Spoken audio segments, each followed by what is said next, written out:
أعوذ بالله السميع العليم من الشيطان الرجيم. بسم الله الرحمن الرحيم.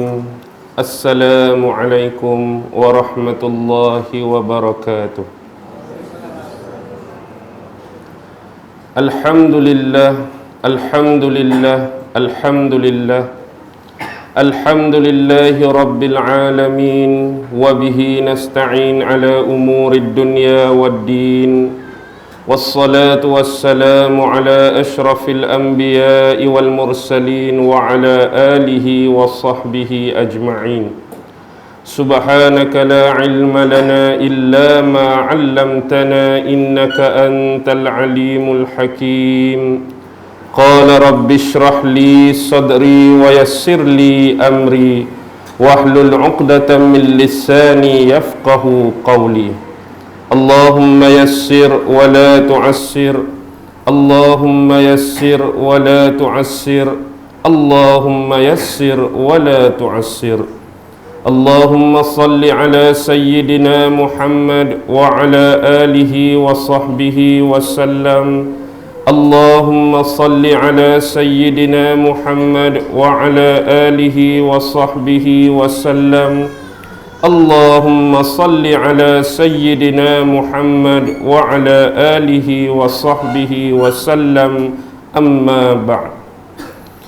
Alhamdulillah, syukur kehadrat Allah Subhanahu wa ta'ala kerana dengan limpah kurnia, rahmat, kasih sayang dan inayah daripada Allah Subhanahu wa ta'ala, alhamdulillah, pada pagi yang berbahagia ini Allah masih sudi lagi mengizinkan kita untuk sama-sama berada di sini, dan Allah memberikan kepada kita dua nikmat yang paling besar, yaitu kelapangan masa dan kesihatan tubuh badan yang memungkinkan kita semua berada sama-sama di sini.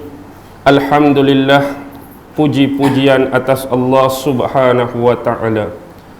Terlebih dahulu ucapan terima kasih saya hulurkan kepada ahli jawatan kuasa Masjid Al-Mu'minun USJ kedua ini kerana sudi menjemput saya untuk memberikan ceramah ataupun kuliah di bawah tajuk Da Vinci Code.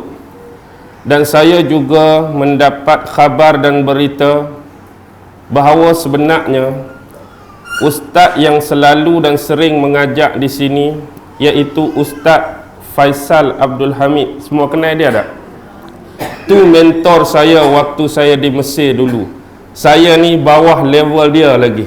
Jadi anda lebih bertuah, anda lebih beruntung kerana saya ni kira tahap bawah dia, tahap murid dia.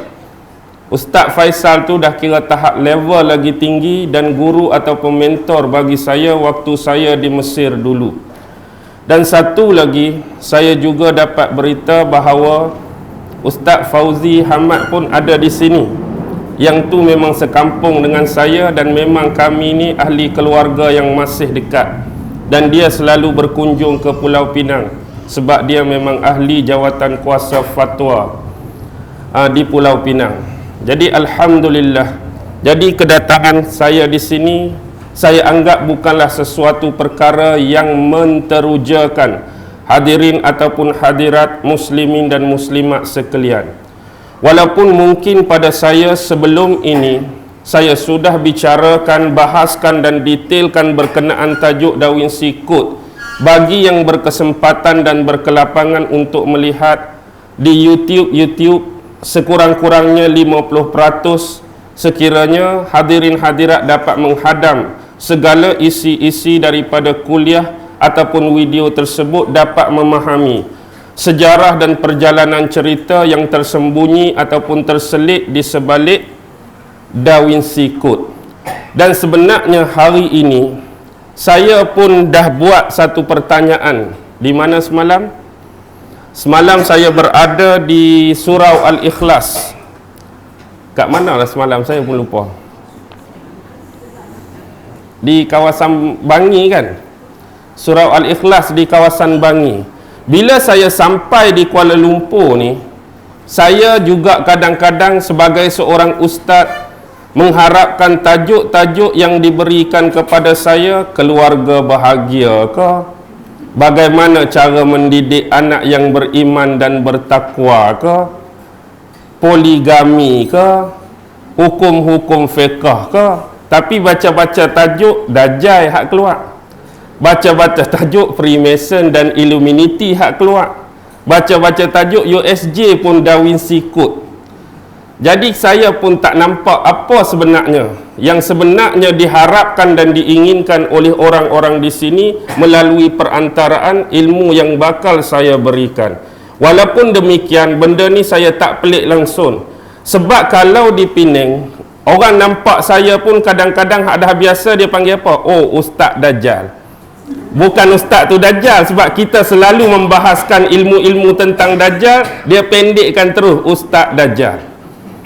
Kadang-kadang Ustaz Atromen pun ada, sebab isu viral pasal Atromen tu kan. Tak kisahlah, yang mana pun gelaran yang nak diberi, itu terserah dan maklum kepada orang yang memberikan gelaran tersebut. Apapun tune pada hari ini, saya tidak akan membahaskan secara 100% tentang Da Vinci Code, tapi saya akan mengutarakan beberapa analogi yang saya anggap penting dan perlu difahami oleh hadirin dan hadirat, muslimin dan muslimat sepanjang ceramah dan kuliah ini berlangsung. Apapun sebagai mukaddimah, bila sebut Da Vinci Code, memang betul apa yang diutarakan oleh pengurusi majlis tadi. Da Vinci maksudnya bahasa Itali kan, Code bahasa Inggeris, Itali campur Inggeris. Bila sebut Da Vinci, dia merujuk kepada siapa? Dia merujuk kepada siapa Da Vinci ni? Kepada salah seorang ahli seni, pelukis terkenal zaman Itali dulu yang bernama Leonardo Da Vinci. Jangan pula tertukar dengan Leonardo DiCaprio. Sebab Leonardo DiCaprio tu Titanic punya cerita. Ni Leonardo da Vinci. Jadi antara yang sebaris dan sezaman dengan dia, kalau nak tengok, tengoklah pada karikatur watak kartun Ninja Turtle. Jangan terkejut, kan Ninja Turtle tu ada kod-kod pada tali pinggang mereka tu kan. Ada huruf M, ada huruf R, ada huruf D, ada huruf L. L tu apa? Leonardo. M tu apa? Michelangelo. Semua orang kenal. L Leonardo, M Michelangelo, R Raphael, dan D ialah Donatello. Semua ini adalah nama-nama dan barisan ahli seni yang hebat dan terkemuka. Tapi sayangnya dia diletakkan pada karikatur kartun Ninja Turtle. Tak apalah. Yang penting tuan guru dia ialah seekor musang. Faham ke tak ni? Tak faham, senyum saja. Baik. Bila sebut tentang Da Vinci Code, apa yang paling penting, latar dia akan membawa kepada satu isu yang paling besar, iaitu filem Da Vinci Code asalnya diadaptasi daripada lataran sebuah novel. Siapa penulis bagi novel tersebut? Dan Brown kan. Dan hasil daripada tulisan Dan Brown, hampir 40 juta naskah buku ataupun novel Da Vinci Code sudah terjual ke serata dunia. Dan Ron Howard bergabung dengan Sony Pictures telah melayarkan dalam bentuk novel tadi, lalu difilmkan. Saya ingat lebih kurang tahun 2006 kalau tak silap saya. Kalau salah tolong perbetulkan. Tahun 2006 maka dilayar perakkan filem Da Vinci Code yang dilakonkan oleh antara pelakon grade A. Siapa pelakon grade A tu? Tom Hanks. Tom Hanks pelakon utama dia sebagai Robert Langdon kan. Pelajar ataupun pengkaji daripada Harvard University, bergabung dengan cucu perempuan kepada pengamal ataupun orang yang meminati seni, yang menjadi pengarah kepada Louvre Museum. di Perancis pada waktu tersebut, iaitu Sophie, seorang ahli kriptografi. Faham ke tak ni? Sat kriptografi, sat Harvard, sat Love ni. Love ni duduk ni mana? Love, muzium terkenal di Perancis. Bukan love cinta tu, L-O-U-R-V-E, love. Baik, latar belakang dia ialah bahawa ketua kepada Muzium Love tadi telah menyimpan banyak kod-kod misteri, ilmu-ilmu pengetahuan tentang kod-kod, di samping gambar-gambar, hasil-hasil karya-karya serta seni-seni lukisan dalam muzium tersebut. Tetapi sayangnya dia juga mengetuai satu pergerakan rahsia, yang rahsia dan gelap, yang mana dia mengawal satu perkumpulan yang menjaga rahsia yang paling penting. Tahu apa rahsia tu? Tahu tak apa rahsia yang dia jaga? Rahsia yang dia jaga ialah dia menjaga satu kelompok atau satu kumpulan yang dikatakan bahawa mereka-mereka yang dijaga oleh kumpulan ini adalah bersalah-silah, bersusu galur, ada jalur keturunan yang bersambung dan bernasab dengan Yesus. Maksudnya di sini mereka cuba kaburkan kita, mereka cuba kelirukan kita, nak mengatakan bahawa Nabi Isa alaihi salam alias Jesus itu pernah mempunyai hubungan dengan seorang perempuan yang menyebabkan perempuan ini mengandung dan melahirkan keturunan bagi Nabi Isa ataupun Jesus. Anda boleh terima atau tidak hujah dan kenyataan ini? Jadi kalau tak, perlu apa saya lagi bahaskan tentang Da Vinci Code? Sebab anda sudah buat kesimpulan dan rumusan yang paling awal dan cukup mudah. Baik, belenggu dia ialah sekarang bila buku ataupun novel ini banyak bermain dengan teka-teki, banyak bermain dengan kod-kod, banyak bermain dengan simbol-simbol, terutama yang dilakarkan oleh Da Vinci sendiri. Antaranya yang paling penting ialah dua karyanya yang paling agung dan paling besar, iaitu Mona Lisa dan The Last Supper. The Last Supper. Pernah tengok tak lukisan The Last Supper? Kalau Mona Lisa tu standard lah, semua orang tengok. The Last Supper dah nak tengok tak? Apa maksud The Last Supper? Santapan malam terakhir. Maksudnya dalam gambar tu ada lakaran, ada lukisan Jesus, konon-kononnya mewakili Nabi Isa alaihi salam sedang makan malam santap terakhir bersama dengan pengikut-pengikut dia yang kita orang Islam istilahkan sebagai Al-Hawariyun. Kemudian di sebelah dia tu ada seorang perempuan, iaitu Maria Magdalena. Dan Maria Magdalena inilah yang dianggap sebagai yang menurunkan nasab dan keturunan salasilah Yesus sampai sekarang. Dan orang duk buru Sophie, cucu kepada yang dibunuh tu, sebab dia ni ada jalur, ada nasab, ada keturunan dengan Yesus. Baik, sekarang latar belakang secara ringkas itulah kisah yang terkandung dalam Da Vinci Code. Tetapi identiti sebenar yang kita nak cungkil pada hari ini ialah bila kita tengok potret Mona Lisa. Siapa pernah tengok yang real potret Mona Lisa? Siapa pernah tengok betul-betul? Saya akui saya tak pernah tengok dalam gambar je. Dan saya juga kadang-kadang dengar lagu potret Mona Lisa. Dulu kan kumpulan Wings, album Teori Domino 1990 tu, kan ada lagu potret Mona Lisa, betul tak? Oh, kau bukan peminat Wing kat sini. Pernah dengar tak lagu potret Mona Lisa ni? Pernah dengar? Okey, baik. Kita pernah dengar lagu potret Mona Lisa dan pernah tengok gambar Mona Lisa, walaupun bukan hak sebenar, bukan hak nyata. Tapi bila kita lihat karakter Mona Lisa tu, apa gambaran yang hadirin hadirat muslimin muslimat boleh rumuskan? Apa yang menarik pada lukisan ni sebenarnya? Dia cuma gambar seorang perempuan. Sebab dia gambar perempuan, orang muslimat, orang perempuan pun tak bersungguh sangat. Kecuali gambar siapa? Hak handsome sikit. Shahrukh Khan ke, rasa nak tilik lama sikit. Tak. Okey, contoh. Sebenarnya gambar ini dilukis dalam bentuk berapa D? Walaupun 3D baru dianggap terkenal pada era dan milenium kita, tetapi sebenarnya gambar ni dah dilukis dalam bentuk 3D. Sebab tu yang jadi misteri paling awal bila gambar ni dikesan, kadang-kadang orang tengok mulut dia masam, kadang-kadang orang tengok mulut dia senyum. Yang tu misteri pertama yang keluar daripada gambar Mona Lisa.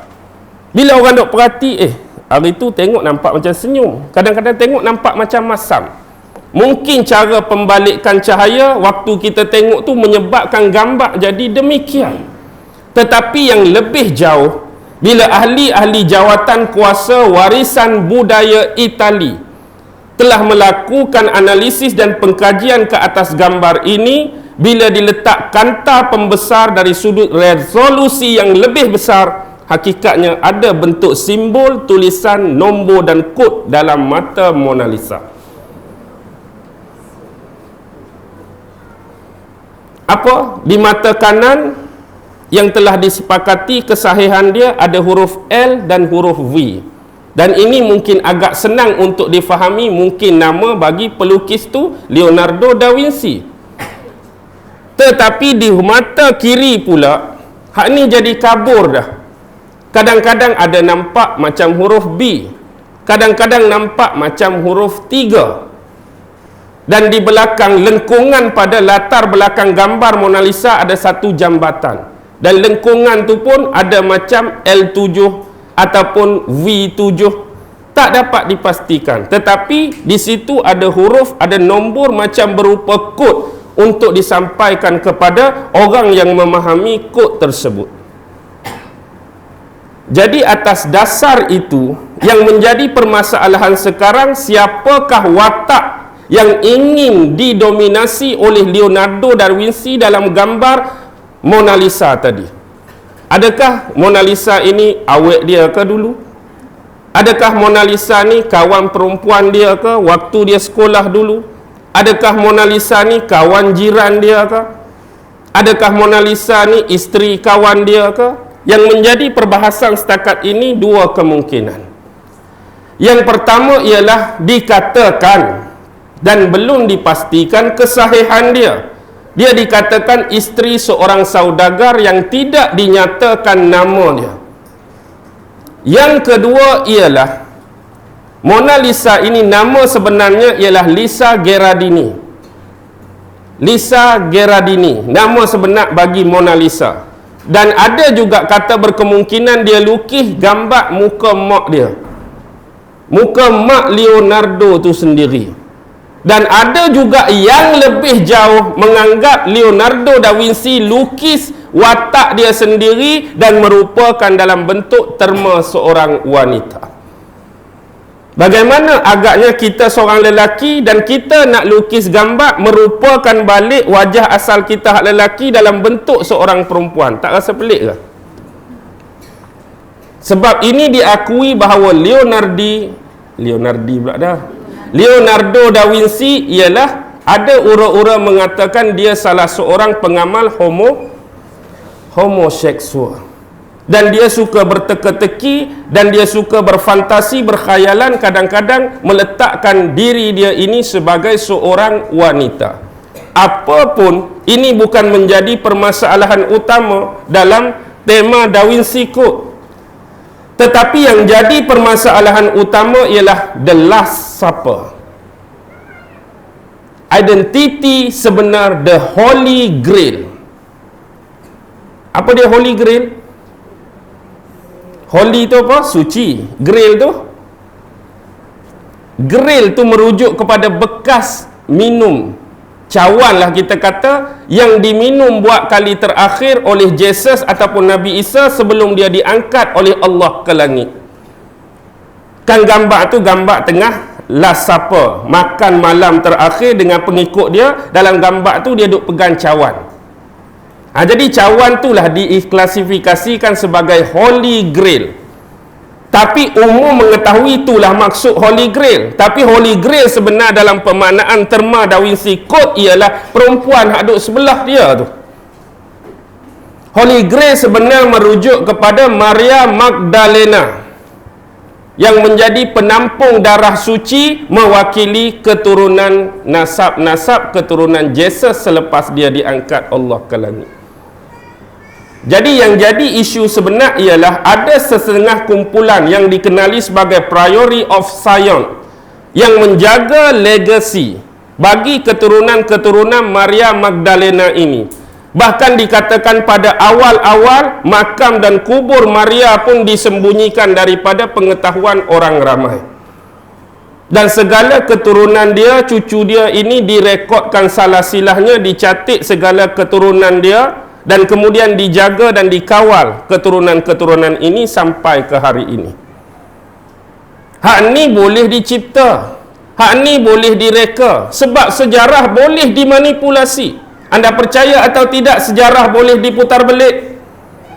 Sejarah sememangnya boleh dimanipulasi. Hari ini kita lihat sebagai contoh benda antara yang paling besar dalam dunia, sejarah perang. Perang dunia pertama, perang dunia kedua, perang dunia ketiga belum lagi. Perang dunia pertama dan perang dunia yang kedua, kalau kita lihat antara yang kita baca dalam buku-buku sejarah tingkatan 4, buku sejarah tingkatan 5, pasti adanya bukti-bukti, hujah-hujah, dalil-dalil, alasan-alasan yang menyebabkan perang dunia ini terjadi konon-kononnya. Benar? Adakah anda agak segala peristiwa yang menyebabkan berlaku perang ini terjadi secara semula jadi ataupun sememangnya perang ini dirancang? Perang ini sememangnya dirancang atau tidak? Dan anda anggap perang dunia ketiga yang bakal berlaku di akhir zaman pada bila-bila masa itu juga akan terjadi secara semula jadi? Atau sememangnya sudah ada tangan-tangan yang merancang akan berlakunya perang tersebut?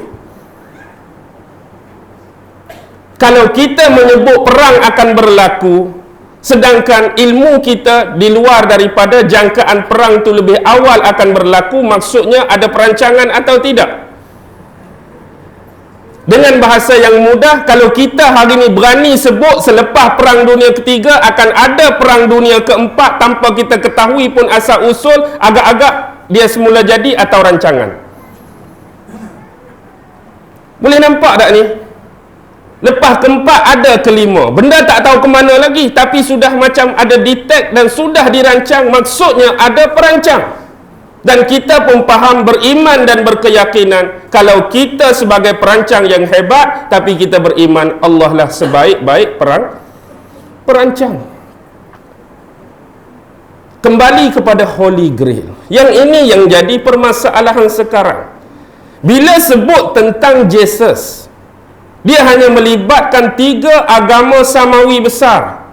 Dalam konteks Hindu mereka tak bincang pun pasal Jesus. Dalam konteks Buddha mereka tak bincang pun pasal Jesus. Dalam konteks agama lain mereka tak bincang pun pasal Jesus. Ini secara khusus. Tapi kalau secara umum, ramai di antara kalangan penganut-penganut agama, bahkan yang lebih tinggi otoriti dan integriti dari sudut ulama-ulama dan cendekiawan besar dalam pelbagai agama, menantikan the truly Messiah di akhir zaman. The truly Messiah maksudnya akan datang, akan lahir seorang juru selamat yang sebenar di akhir zaman. Ini secara umum boleh diakui. Maksudnya orang Hindu pun menunggu kedatangan juru selamat di akhir zaman. Buddha pun menunggu. Agama tu pun tunggu. Agama ni pun tunggu. Tapi bila membicarakan dalam ruang skop Jesus alias Nabi Isa alaihi salam, dia hanya melibatkan 3 agama samawi ataupun diklasifikasikan sebagai 3 agama Abrahamite. Tahu tak Abrahamite itu apa? Agama keturunan Nabi Ibrahim lah. Agama Yahudi, agama apa lagi? Agama Kristian, agama Islam. Baik.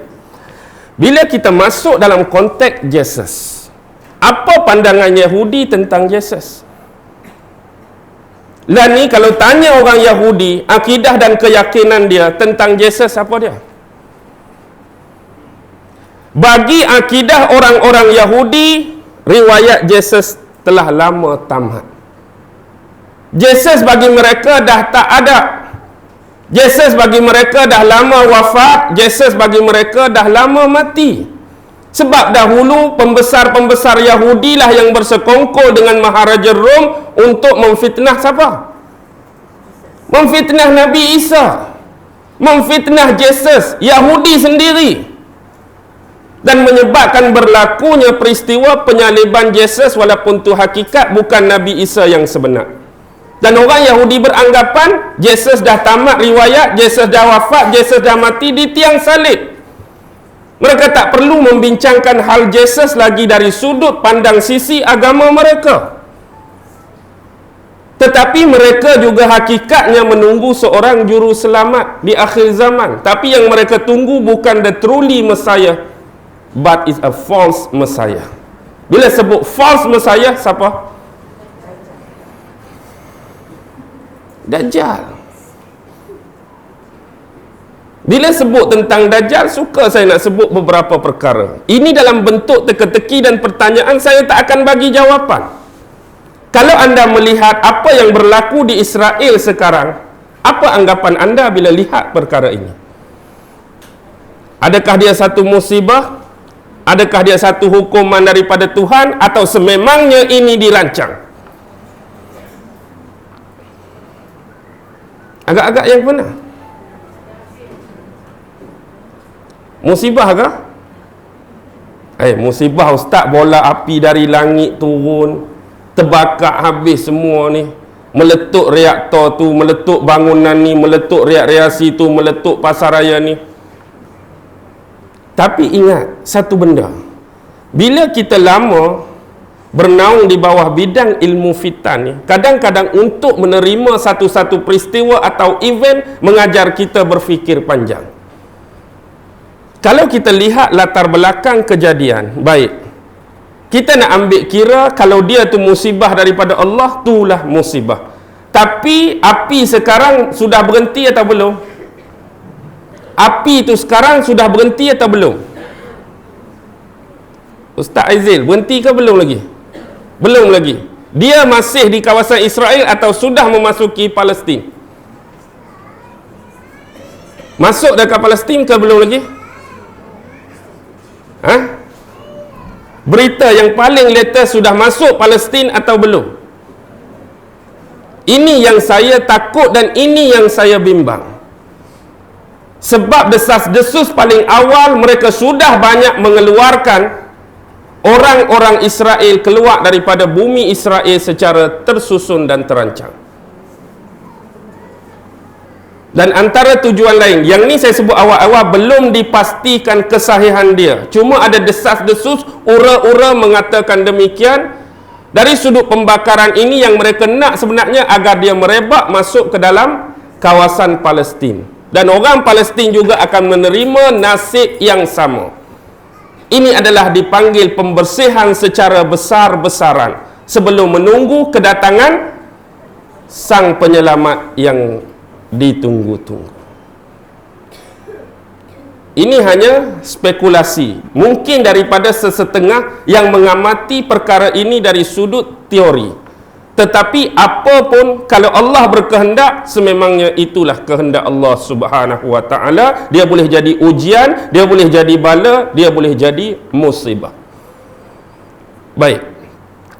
Kita pergi kepada konteks tadi.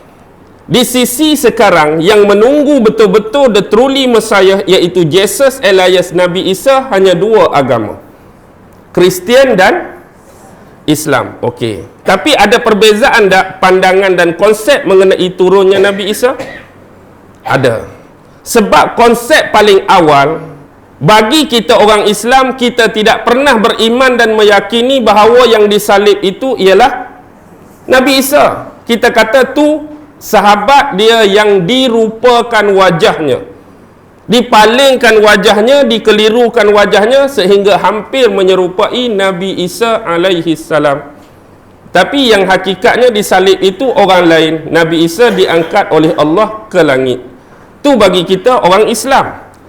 Tapi bagi orang Kristian, bagi mereka yang disalib itu tetap Jesus. Yang disalib itu tetap Nabi Isa. Tetapi setelah dimakamkan, ditanam, 3 hari kemudian dibangkitkan kembali oleh Allah.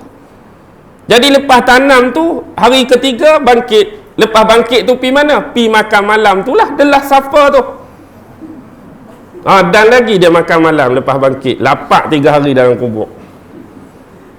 Bangkit makan malam tu, konon-kononnya dia menyampaikan wasiat-wasiat tertentu kepada pengikut dia. Dan ada sekali yang dianggap the truly holy grail tu, iaitu Maria Magdalena. Jadi lepas pada tu, dia pun baru diangkat. Sebab tu disebut the last supper.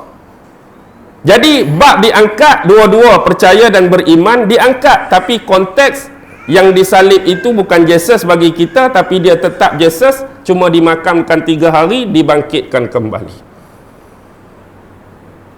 Sekarang perkiraan dia, bila Jesus nak turun, dia ditunggu oleh 2 agama besar, agama yang sama. Kita orang Islam pun tunggu siapa? Tunggu Nabi Isa. Orang Kristian pun tunggu Nabi Isa.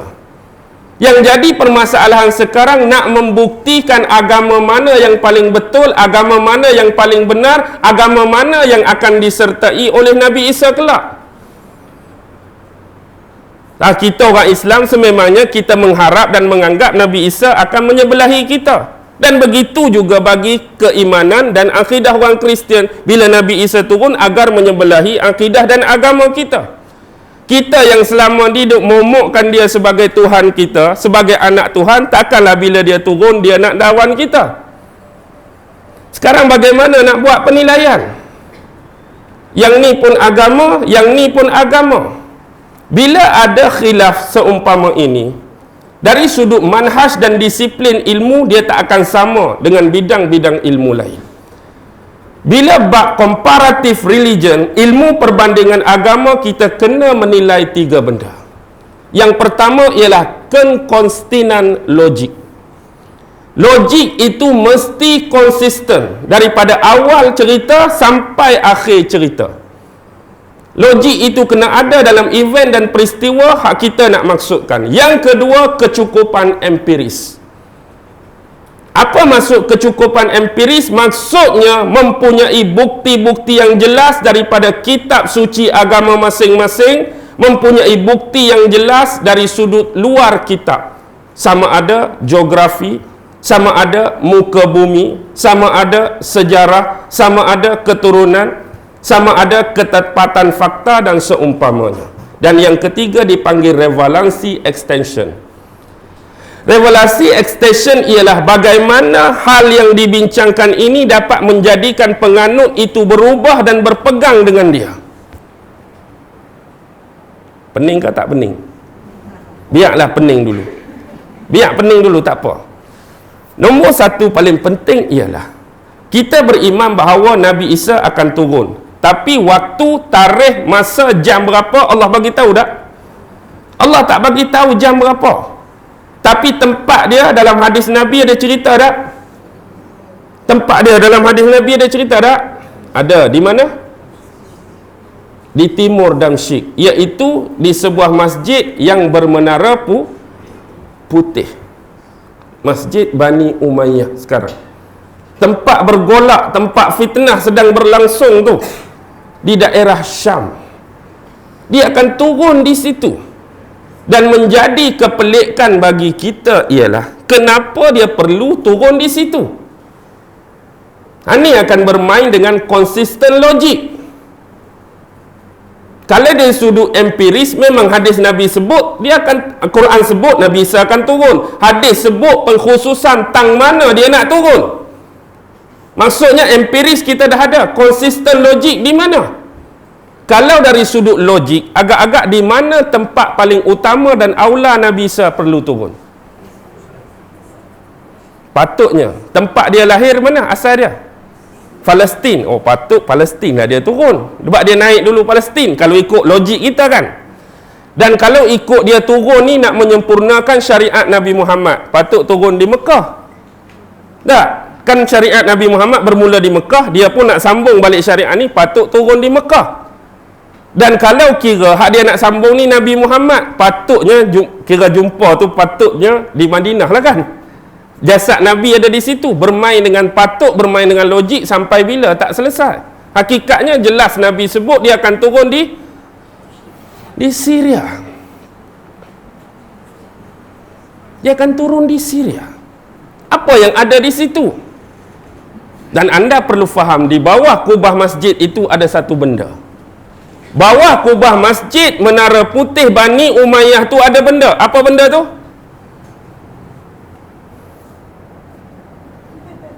Apa benda? Apa benda? Baik. Nabi yang sezaman dan hidup dengan Nabi Isa, siapa dia? Nabi Yahya. Nabi Yahya mati biasa ke mati dibunuh? Mati dibunuh. Sebab apa? Nabi Yahya mati dibunuh sebab mengeluarkan fatwa. Maharaja Rom masa tu, dia ada seorang anak saudara yang cantik, anak saudara yang jelita. Dia pun rasa teringin, rasa berahi dekat anak saudara dia. Walaupun tu anak saudara, tapi sebab cantik, sebab jelita, dia nak kahwin dengan anak saudara dia. Jadi setelah menerima nasihat daripada pembesar dan penasihat dia, mana boleh kahwin, sebab ini salah. Dia pun minta pertanyaan daripada orang yang paling alim dari kalangan Bani Israel. Siapa waktu tu? Nabi Yahya lah. Jadi Nabi Yahya mengeluarkan hukum, mengeluarkan fatwa tidak boleh berkahwin dengan nasab keturunan, iaitu anak saudara. Dia kata hang ejah lah, hang ejah. Hang ejah buat tulis-tulis bagi boleh. Bagi jadi boleh kahwin. Nak ejah, nak rubah hukum. Kalau datuk pujangga tak apalah. Dia masuk rumah bini orang pun tak apa kan? Ingat ke? Nuju 4 belalang. Siapa yang tulis hukuman ni? Hamba lah, datuk pujangga tak. Ni salah ke tak masuk rumah waktu suami dia tak ada? Oh, salah. Tapi tak apa sebab undang-undang tu kanda yang bikin kan. Jadi bila kanda bikin, kanda juga boleh ejah. Maksudnya dia dihukum bunuh atas dasar mengeluarkan fatwa dan hukum bahawa tidak boleh berkahwin dengan anak saudara. Dia dibuat helah, akhirnya dalam satu majlis dipenggal kepala dia. Bila penggal kepala Nabi Isa, jasad Nabi Yahya, jasad dia ditanam di mana? Di Palestin, tapi kepala dia duduk mana?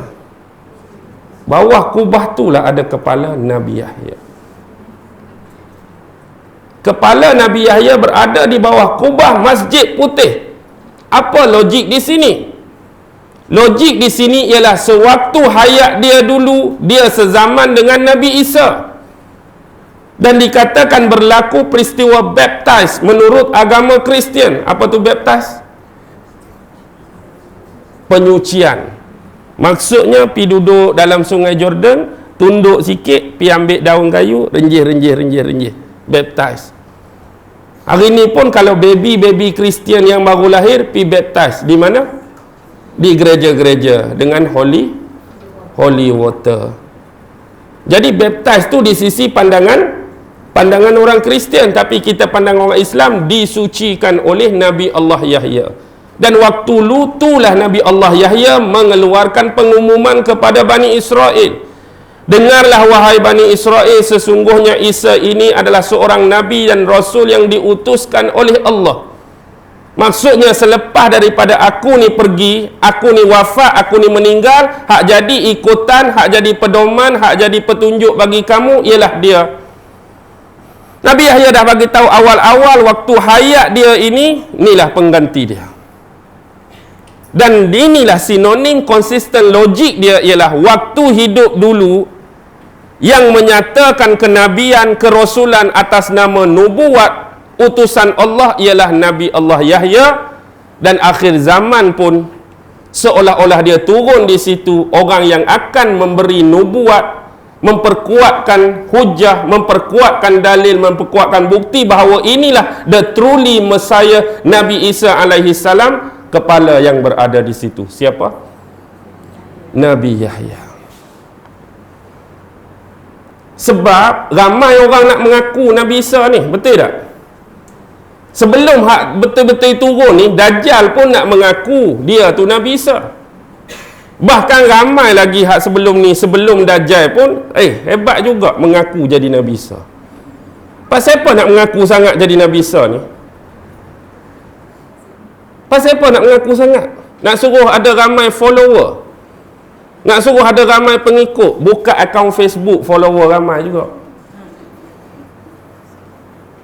Nak suruh ramai pengikut. Orang-orang tak mengaji, orang-orang tak cerdik, bolehlah jadi pengikut. Baik, kita nak mendakwa kita ni jadi Nabi Isa. Sama macam saya sebut semalam, pattern Nabi Isa perlu ada pada kita. Tapi pattern Nabi Isa ada tak pada kita? Perut buncit, tak? Kulit gelap, muka tak handsome, tak lepas. Hak bahagian fizikal tak lepas. Apa lagi bentuk mukjizat dia orang minta ditanyakan, minta dipersoalkan. Dulu kamu boleh hidupkan orang mati, cuba test balik. Lepas ke tak lepas? Pijak semut, nak periduk semut hak kecil tu tak boleh dah, tak payah nak claim dah. Boleh menyembuhkan penyakit orang buta. Orang mari mata hak sihat-sihat, kita sapu-sapu jadi blur. Tak payah claim lah. Orang penyakit sopak, siapa penyakit sopak? Aku Nabi Isa, aku nak sembuh. Padahal kat punggung kita penuh kulat-kulat dan panau. Kita sendiri pun tak lepas nak sembuhkan sopak orang. Apatah lagi nak tiup pada prototipe burung yang dibuat daripada tanah jadi terbang. Faham ke tak ni?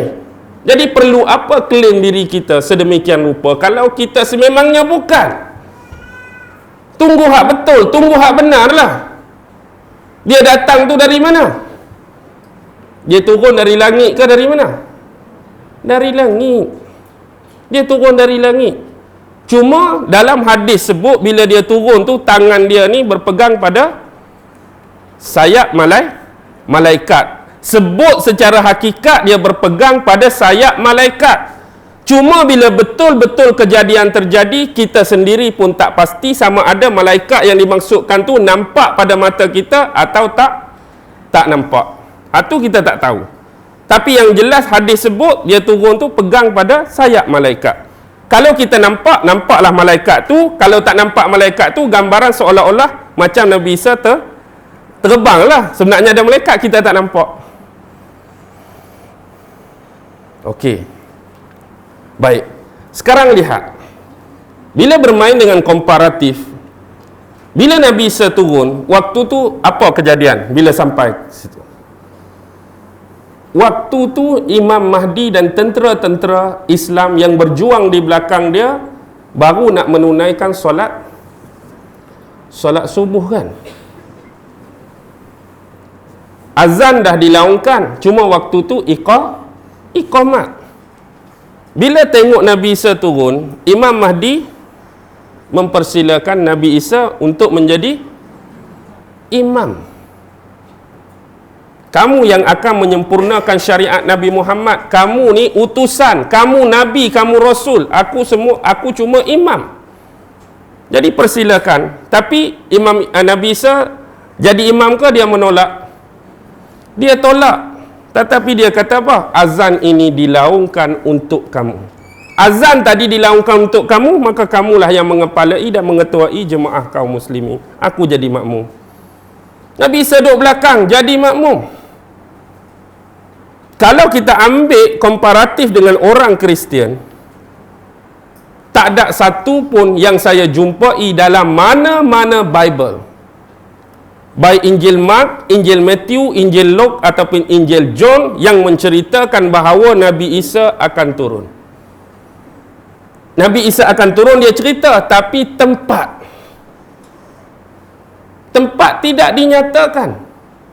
Kalau kita nak ambil kira dari sisi pandang agama Kristian, tempat mana paling aula dan utama Nabi Isa nak turun, Ustaz Aizil? Kalau kira sisi orang Kristian dah, mana tempat dia yang paling suci? Mungkin sama macam kita, Palestin juga, tempat dia naik, tempat dia turun. Tempat khas lain, Gereja Roman Katolik di Vatican City. Tak ada pula kata tafsir Nabi Isa nak turun di Vatican City. Tak. Ataupun Giant Subang Jaya, jauh lagi. Okey, kita lihat dari sudut pandang sisi Islam, apa yang jadi jelik bagi pandangan orang-orang Kristian? Bila tengok keadaan dia turun tadi, apa yang nampak jelik bagi pandangan sisi seorang Kristian? Yang nampak jelik ialah patut Tuhan ataupun anak Tuhan lah jadi imam semayang. Dia Tuhan kan, anak Tuhan. Takkan anak Tuhan jadi makmum? Faham ke tak ni? Anak Tuhan jadi makmum, anak Tuhan lah jadi tu imam. Ni mai hang siapa? Aku anak Tuhan tapi duk sah ke-14. Anak Tuhan duk sah ke-14.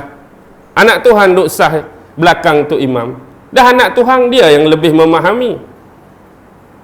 Itu yang akan nampak jelik di sisi agama Kristian, tapi itulah kenyataannya. Bahkan tidak ada satu tafsiran pun yang mengatakan bahawa Nabi Isa ataupun Yesus akan mengembaliai ataupun mengetuai sembahyang bagi umat-umat Kristian di Vatican City mana-mana tempat.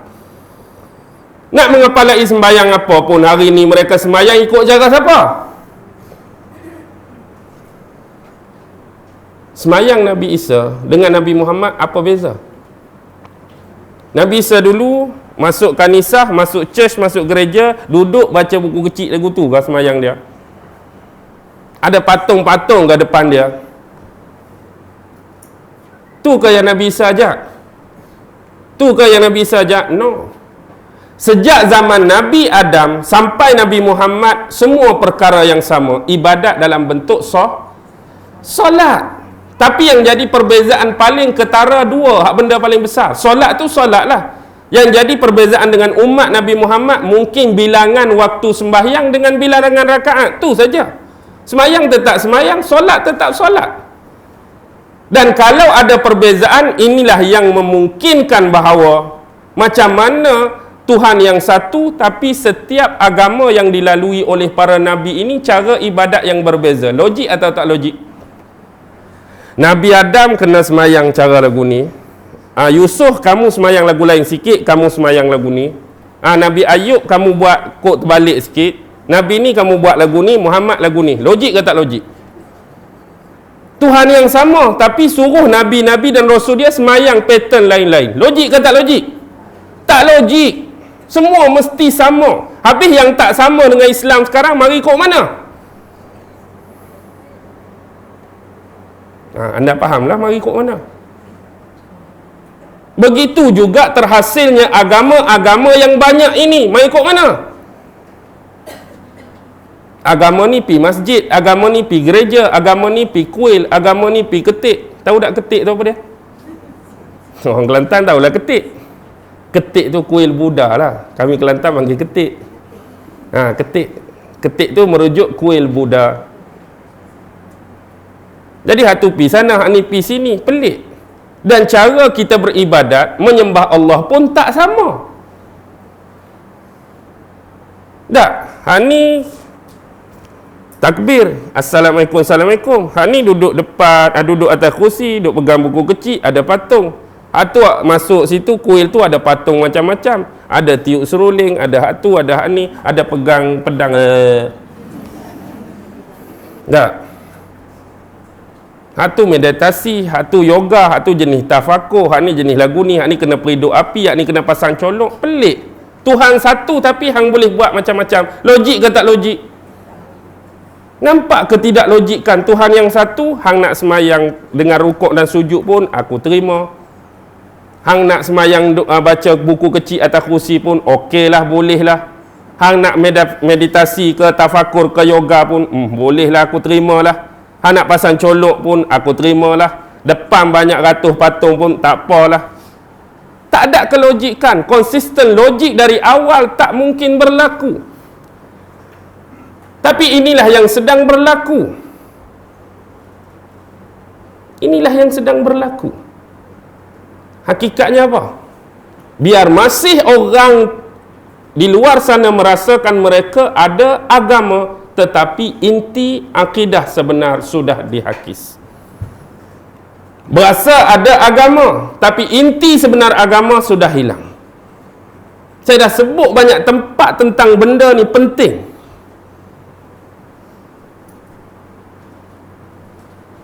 Faham ke tak faham ni? Tak faham, tapi tak apa. Saya bagi faham. Dengar betul-betul. Hari ni, kalau beratok tepi saya ni semua alim-alim ulama, cendekiawan dan pembesar-pembesar agama. Dan sebelah kanan saya ni penyoal-penyoal yang akan bertanya tentang urusan agama masing-masing. Okey. Saya mewakili orang Islam lah. Okey. Soalan pertama, mari seorang. Di sisi agama Islam, apa hukum berzina? Oh, berzina tak boleh, haram sama sekali. Ulama Kristian, berzina haram.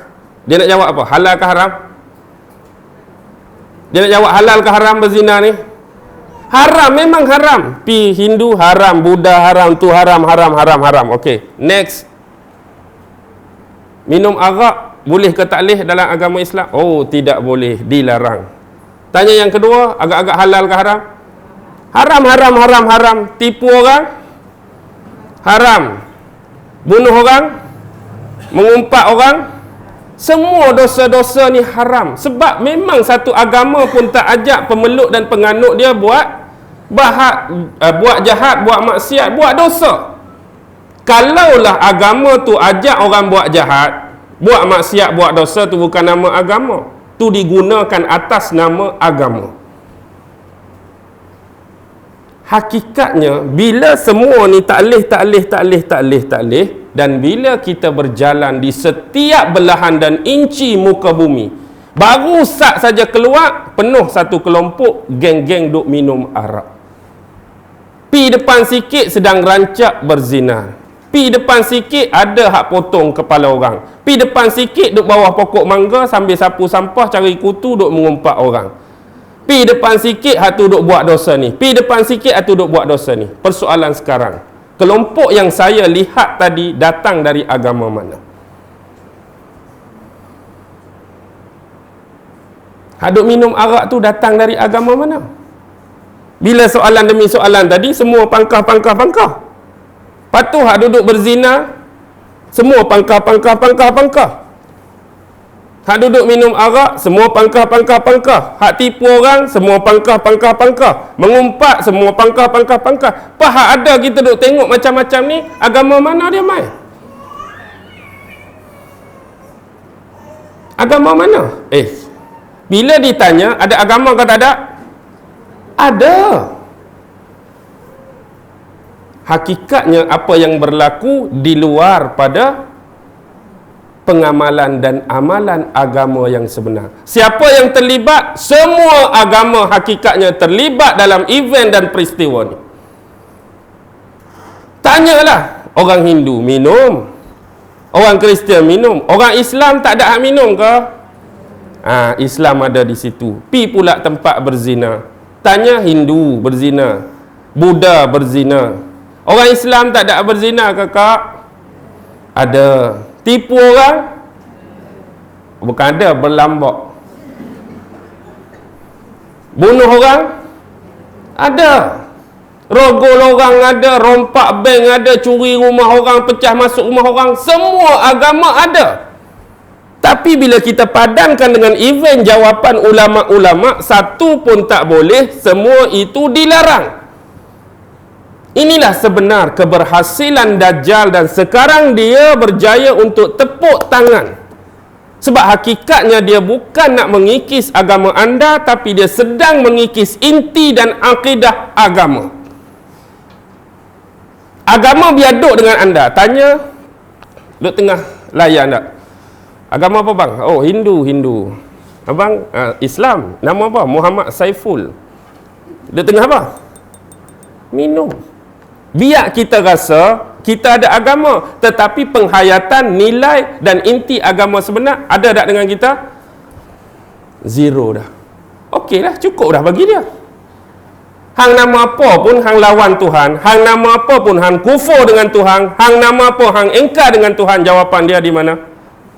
Semua dah ada jawapan. Cukup. Sebab Nabi pun dah sebut di akhir zaman, sayati ala ummati zamanun la yabqal islamu illa ismuhu wa la yabqal qur'anu illa rasmuhu masajiduhum yawma idzin amirah walakinnahum kharabun minal huda wa ulama'uhum syarrun nas tahta adimis sama minhum takhrujul fitan wa fihim ta'ud. Akan datang kepada umat aku di akhir zaman, agama Islam itu cuma tinggal nama, cukup. Islam cuma tinggal nama. Ada apa pada nama? Nama semata-mata. Muhammad, Ismail, Ibrahim, Yusuf, Yaqub. Tapi amalan-amalan keagamaan, corak dan etika dalam kehidupan berkeluarga, bermasyarakat, sosial dan sebagainya sudah jauh daripada inti-inti sebenar nilai etika dan adab keagamaan. Quran cuma tinggal tulisan. Betul, Quran tinggal tulisan. Tak ada siapa dah sudi baca Quran, bersahabat dengan Quran, berkawan dengan Quran, rapat dengan Quran, karib dengan Quran. Quran dah jadi barang kuno. Tak ada nilai, tak ada value. Yang lebih ada value, novel-novel. Da Vinci Code laku. I Love You Abangku Bomba laku. Suamiku Mr. Pilot laku. Quran tak ada orang nak buka. Tak ada orang nak baca pun. Baca tu satu hal. Nak baca terjemahan satu hal. Nak memahangkan tafsir satu hal. Nak cakap pemalasnya kita dengan Quran, ambil satu contoh. Minta maaf saya sebut contoh. Rata-rata bayangkan umur depan saya ni umur 40. 40. Dan bila 40, saya ambil surah pertama Al-Fatihah. Fatihah ada berapa ayat? 7. Baik, 7 ayat. Paling koman, paling pemalas, paling dungu, paling statik, paling jumuk, paling beku, 1 ayat 1 tahun. Oh, lambat dah tu 1 ayat 1 tahun. Jadi bila 1 ayat 1 tahun, 7 ayat ambil masa 7 tahun. 1 ayat 7 tahun. Fatihah tu nak faham 7 tahun. Baki lagi? Baki 40 tolak 7 33 tahun. Selain daripada pemahaman penterjemahan surah Al-Fatihah, cuba saya try, cuba test. Iza jaa nasrullahi wal fath. Apa makna dia? Hak basic-basic tu, hak rendah tu. Tak lepas lagi. Alam tara kaifa fa'ala rabbuka bi ashabil fil.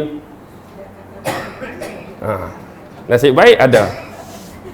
Hal lain macam mana? Bayangkan begini. Kalaulah hanya Fatihah yang ada pada kita, di mana sekarang anda sia-siakan 33 tahun umur anda berbaki tentang Quran. Hak tadi 1 tahun 1 ayat tu kira tahap koman dah tu. Tapi 33 lagi tentang ayat-ayat dan surah yang lain, di mana anda buang masa? Allah dah bagi kita kesihatan, kelapangan masa, kesihatan, kekayaan, keluarga, anak. Tapi kita langsung tak pandang dia. Bahkan mungkin kata dalam setahun tu, kalau duduk di rak dalam rumah kita, duduk situ dah rak dia. Rak tu memang duduk situ. Kitab Quran pun duduk situ. Dan kalau kita tengok pun di masjid-masjid, kadang-kadang yang paling banyak bergerak kitab biasa ke Quran. Hak paling duduk koni, hak tersusun elok tang mana? Tang Quran lah tersusun elok. Macam tak ada orang sentuh saja. Mungkin disentuh bila malam Jumaat tu pun sebab nak baca surah Yasin. Macam tak ada surah lain je. Malam Jumaat surah Yasin. Tak ada masalah. Hak kita baca tu apa? Ayat Quran kan. Baca ayat Quran dapat pahala. Tak kisahlah surah mana pun. Orang nak kata apa tu katalah. Hak kata tu pun dia tak baca pun sebenarnya. Tak, dia tak baca pun. Kita hak baca tu bacalah. Baik, kembali. Masajiduhum yauma izin amirah. Masjid kamu pada masa itu amirah, besar, tersergam, indah. Tapi Nabi kata apa? Walakinnahum kharabun minal huda. Tetapi kosong daripada hidayah. Masjid besar, boleh memuatkan 5,000 ahli jemaah. Tapi yang datang 50 pun tak lepas. Hak datang paling ramai bila? Hari Jumaat. Dia panggil pesta mingguan. Ni juga dipanggil Islam mingguan. Sebab boleh nampak dia cuma sekali seminggu. Semayang 5 waktu biasa tak nampak. Tapi sebab yang ni jadi wajib, datanglah juga. Kalau tak wajib lagu mana agak-agak? Dah hak 5 waktu pun tak boleh sampai. Hak satu ni. Tapi ada juga hak kita jadi lucu ialah hak 5 waktu ni kita confirm memang dia tak semayang pun. Hak 5 waktu ni dia tak semayang pun. Tapi bila dia ada semayang Jumaat, kita tanya, hang semayang 5 waktu tak semayang, pasal apa datang pula semayang Jumaat? Kan hadis Nabi kata 3 kali tak semayang Jumaat dicop munafik, tahu tak? 3 kali tu cop munafik. Hak dia tak semayang hari-hari tak kira. Tu Islam mingguan. Islam musiman lagu mana? Ikut musim. Raya tu bukan lagi. Islam musim ni kebetulan ceramah perdana, rebah lembu, ada gulai lembu 2 ekor. Marilah dia. Sebab ada makan-makan. Ada makan ketupat, ada rendang, datanglah dia, boleh makan-makan. Tapi tak ada makan-makan, tak ada lah, dia ikut musim saja. Musim dia rasa nak mai, dia mai. Tapi hak paling teruk Islam kapal selam. Islam kapal selam ni dia banyak dalam air ke banyak atas darat? Banyak menyelam. Dia timbul 2 kali setahun. Aidil Adha dengan Aidil Fitri saja dia ada. Lepas tu lain pada 2 ni, dia turun menyelam lah, buat operasi bawah laut. Ni panggil Islam kapal selam. Anda nak cop di mana diri anda tu terserah. Cuma ini istilah saja. Macam-macam istilah kita boleh pattern, macam-macam istilah kita boleh reka. Wa ulama'uhum syarrun nas tahta adimis sama. Dan ulama-ulama mereka pada waktu itu syarrun nas, sejelek-jelek, sejahat-jahat manusia yang berada di bawah kolong langit. Kalaulah ulama diistilahkan oleh Nabi, hadis Nabi ini sebagai sejahat manusia ulama, hak tak ulama lagu mana kak? Dah ulama pun sejahat manusia, hak tak ulama ni lagu mana agak-agak? Dia jadi sebaik-baik manusia kah? Maksudnya teruk lagi lah. Hak tak ulama teruk lagi. Pasal apa yang jadi sejahat manusia? Minhum takhrujul fitan wa fihim ta'un. Daripada ulama-ulama ni lah keluarnya fitnah, dan fitnah itu juga akan kembali rolling pada mereka. Hari ni kita boleh tengok, kalau dulu institusi ulama ini cukup dihormati, cukup terjaga, tapi hari ini atas title, atas label, atas gelaran ulama, macam-macam boleh berlaku depan mata kita. Kadang-kadang hari ini ulama tu kutuk ulama di sebelah sana, ulama sebelah sana lusa pula kutuk ulama ni. Lepas tu minggu depan pula ulama ni caci ulama ni, ulama tu minggu depan maki balik ulama ni. Berlaku atau tidak sekarang? Berlaku. Hatu fitnah hatu, hak ni fitnah hak ni condemn hatu, hak ni condemn ini. Dulu memang kita akui tak ada manusia yang pernah sempurna. Ulama dulu pun ada kelemahan dan kekurangan, tapi mereka cukup jaga legacy ini. Pantang bagi seorang ulama yang berautoriti dulu, walaupun mereka tahu ada kelemahan dan kekurangan pada seseorang, dia tak akan buka aib tersebut. Ilmu tetap ilmu, tak perlu sentuh pada peribadi. Tapi hari ini diselongkak daripada luar sampai ke dalam semata-mata nak menjatuhkan orang lain. Tak puas hati, berdebat kalah, dia cari kok lain pula. Orang cerita, troll juga. Tak berkesudahan. Maksudnya, ini sudah berlaku atau belum? Sudah berlaku. Dan fahamilah ilmu dan karakter seluk-beluk fitnah-fitnah di akhir zaman. Kita habis pukul 11.20. Tak boleh ni, takut tak dan. Saya kena buat awal-awal. Sekarang dengar betul-betul yang ni ya. Ni penting dah sebab ada setengah jam lagi.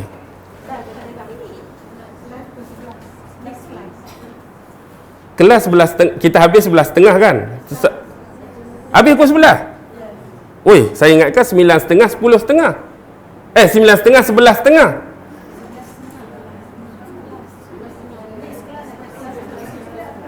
Yang mana betul ni? 9.30, 11.30 ke 9.30, 11? Bukan tadi ada Q&A pukul 11.20 ke?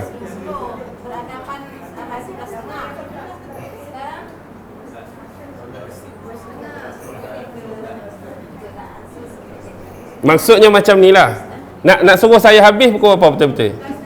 11.30. Saya berhentilah 11.20 untuk Q&A. Okey lah, tu saya kata ada lebih kurang setengah jam lagi kan. Jadi sebelum saya pi ke cerita lain, saya nak bawa teras kita.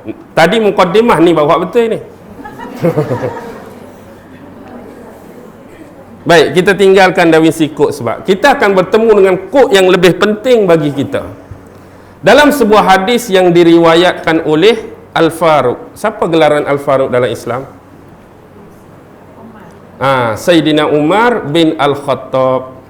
Dia meriwayatkan satu hadis daripada Rasulullah yang berbunyi, bainama nahnu julusun inda Rasulillah sallallahu alaihi wasallam zata yaumin idh tala'a alaina rajulun syadidun bayadis siyab syadidun sawadis sya'r la ya'rifuhu minna ahadun. Kami tak mengenali pun siapa orang ni, wala yura alaihi asaris safar. Tak ada kesan-kesan dia ni dalam permusafiran.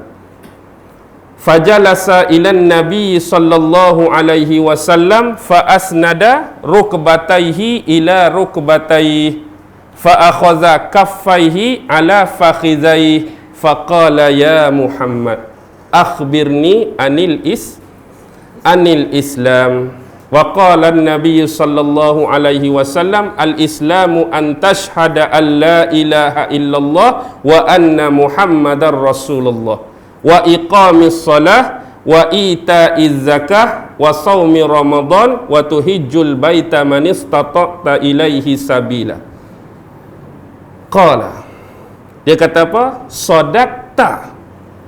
Qultu fa'ajibna lahu yas'aluhu wa yusaddiquh.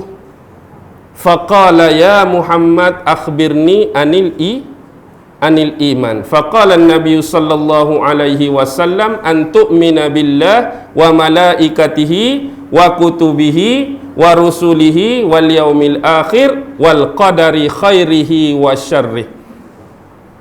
Faqala ya Muhammad akhbirni anil ihsan. Faqala an-nabiy sallallahu alaihi wasallam an ta'budallah ka'annaka tarahu fa illam takun tarahu fa innahu yaraka. Faqala ya Muhammad akhbirni anis sa'ah. Faqala an-nabiy sallallahu alaihi wasallam mal mas'ulu anha bi'a'lama minas sa'il. Faqala ya Muhammad akhbirni an amaratiha. Faqala an-nabiy sallallahu alaihi wasallam anta lidal amatu rabbataha wa antara al-hufata al-urata al-alata ri'a asya' yatatawaluna fil bunyan. Summa antalaqa falabistu maliyah. Summa qala li ya Umar atadri manis sa'il? Qultu Allahu wa rasuluhu a'lam. Innahu Jibril atakum yu'allimukum dinakum. Hadis riwayat Imam Muslim dan beberapa periwayatan daripada imam-imam yang lain. Au kama qala. Kata Sayyidina Umar, satu hari kami ni sahabat-sahabat Nabi sedang duduk dengan Nabi Muhammad sallallahu alaihi wasallam. tiba-tiba muncul di hadapan kami seorang lelaki yang bersangatan putih baju dia, yang bersangatan hitam rambut dia. Mari seorang lelaki putih sangat baju dia, hitam sangat rambut dia. La yura alaihi asaris safar, dan tidak kelihatan pada dia tanda-tanda bahawa orang ni baru daripada permusafiran. Tak ada tanda pun dia ni musafir. Wala ya'rifuhu minna ahadun, kami seorang pun tak kenal dia siapa. Pasal apa tak ada tanda musafir? Sebab tanda orang musafir ni bila naik unta atau lain-lain kenderaan di padang pasir, apa jadi pada pakaian kita? Kotor, kena debu, kena tanah. Ni putih bersih. Rambut pula jadi apa? Kalau berdebu, lekat pasir, lekat debu, lekat tanah. Ni elok rambut hitam, minyak berkilat putih. Tak ada tanda dia musafir. Tapi siapa dia ni? Kita tak kenal ni. Dalam keadaan tak kenal itu, fajalasa ilan Nabi sallallahu alaihi wasallam, dia pi duduk depan Nabi. Fa asnada rukbataihi ila rukbataihi, dia mempertemukan, melagakan kedua lutut dia dengan lutut Nabi. Hebat orang ni. Tak tahu mari ke mana, tiba-tiba duduk pelaga lutut dia dengan lutut Nabi. Fa akhadha kaffaihi ala fakhizai, dia letak kedua-dua telapak tangan dia atas kedua paha Nabi. Oi, lagi hebat. Kami sahabat pun tak boleh buat lagu tu. Dia pun tanya Nabi, "Ya Muhammad, akhbirni anil Islam." Wahai Muhammad, tolong cerita, tolong khabar pada aku apa itu Islam. Islam ni ialah kamu bersyahadah, kamu bersaksi bahawa tidak ada Tuhan melainkan Allah dan Nabi Muhammad itu adalah hamba dan pesuruhnya. Di samping itu kamu kena menunaikan solat, kena menunaikan zakat, puasa di bulan Ramadan, dan menunaikan haji bagi kamu yang berkemampuan. Kemudian dia kata sodakta. Betul jawapan kamu tu. Kami jadi pelik. Dia yang tanya, dia yang membenarkan jawapan tu. Dia tanya soalan, bila orang jawab soalan, betul jawapan kamu. Seolah-olah dia dah tahu ke tak jawapan tu. Macam dia dah tahu, dia tanya ni saja je. Dia tanya tu saja. Dia tanya tu bukan untuk Nabi, dia tanya tu untuk siapa? Untuk sahabat-sahabat tu dengar soalan dan jawapan. Dia tanya lagi, "Wahai Muhammad, cerita kat aku, khabar kat aku pasal iman. Iman tu kamu kena beriman pada Allah, pada para malaikat dia, para kitab dia, para nabi dan rasul dia, utusan-utusan, beriman pada hari kiamat, beriman pada qadar yang ditentukan atas kamu, sama ada yang baik atau yang buruk." Benar. Cerita kepada aku tentang ihsan. Bukan ihsan upeng-upeng ni. Ihsan betul. Apa makna ihsan? An ta'budallah ka'annaka tarahu. Seumpama kamu mengabdi, kamu menyembah, kamu beribadat kepada Allah seolah-olah kamu nampak Allah. Sebab tu dia guna perkataan seolah-olah. Hakikatnya nampak ke tak nampak? Tak nampak. Tapi gambaran agak-agak yakin-yakin seolah-olah kamu nampak Allah tu. Fa illam takun tarahu, walaupun kamu tak nampak Allah tu waktu kamu sembah dan beribadat pada dia, fa innahu yaraka. Kamu kena beriman dan yakin bahawa sememangnya Allah melihat kita, melihat kamu. Kemudian dia tanya lagi, sebutkan kepada aku tentang kiamat. Dia tanya hari kiamat. Mal mas'ulu anha bi'a'lama minas sa'il. Sesungguhnya orang yang bertanya itu lebih mengetahui daripada orang yang ditanya. Aku tak tahu kiamat bila. Tapi seolah-olah jawapan dia, kamu lebih mengetahui ilmu dan pengetahuan tentang kiamat berbanding dengan aku. Tak apalah, dia kelas. Okey, sebutkan tanda-tanda kiamat.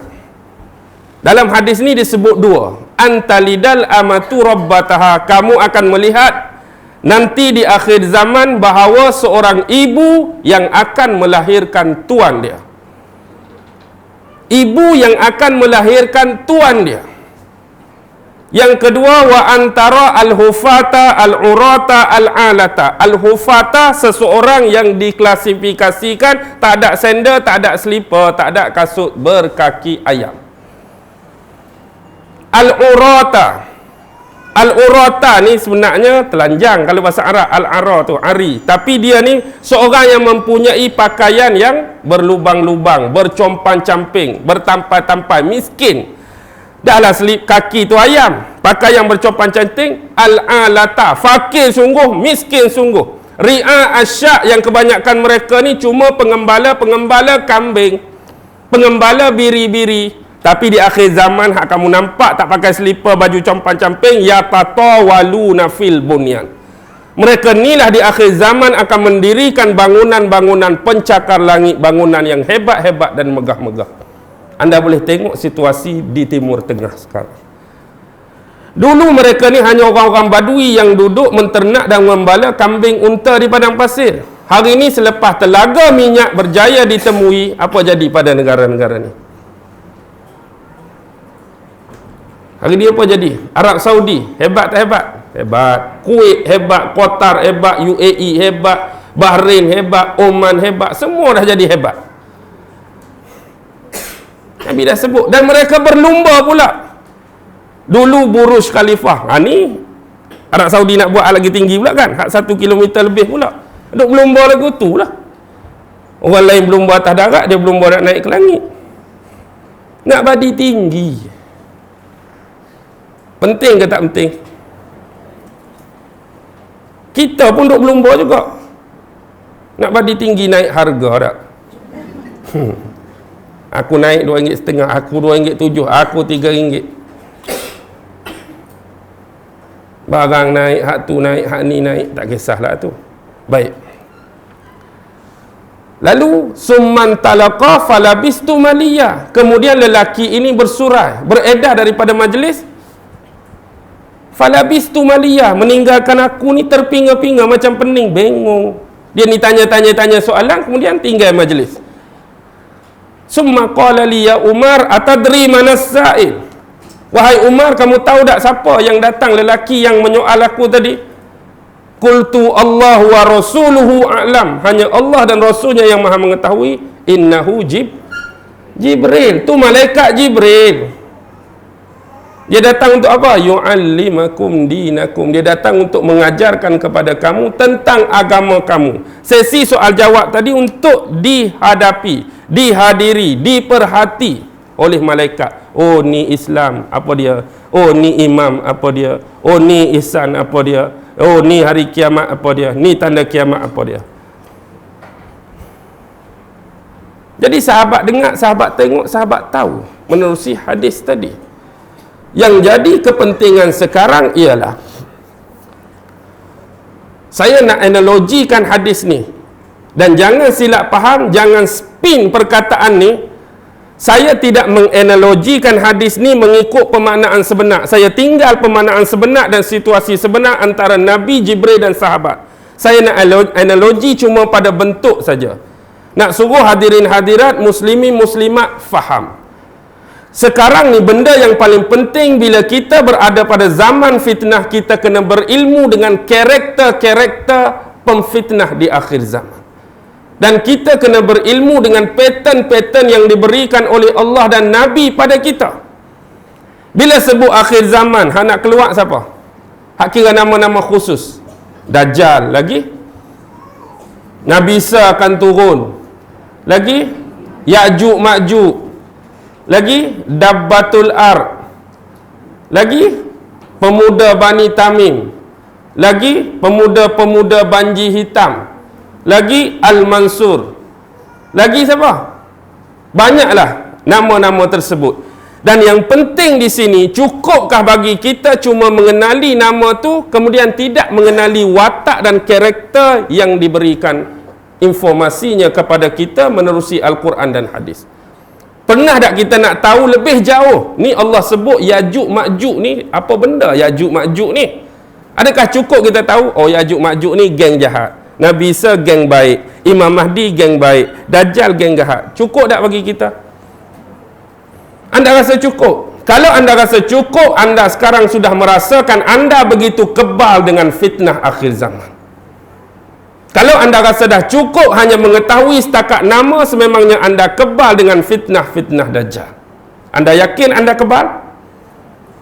Anda yakin anda kebal? Sedangkan Dajjal yang anda cari kadang-kadang duduk di mana? Duduk di mana? Kadang-kadang Dajjal yang anda cari duduk dalam rumah anda aja. Dajjal tu duduk dalam rumah anda ada. Di mana Dajjal duduk? TV, gadget.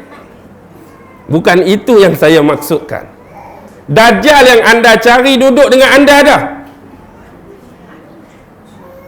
Kadang-kadang dalam hidup berkeluarga, kadang-kadang anda dah lama buta sebelah mata bila mengizinkan isteri anda keluar tanpa menutup aurat. Anda dah lama butakan sebelah mata, kadang-kadang mengizinkan anak anda keluar dengan mana-mana lelaki dan jantan tengah-tengah malam. Anda faham ke tak ni? Sinis ni, sinis. Anda duk cari Dajjal kat luar. Dalam masa yang sama, siapa Dajjal?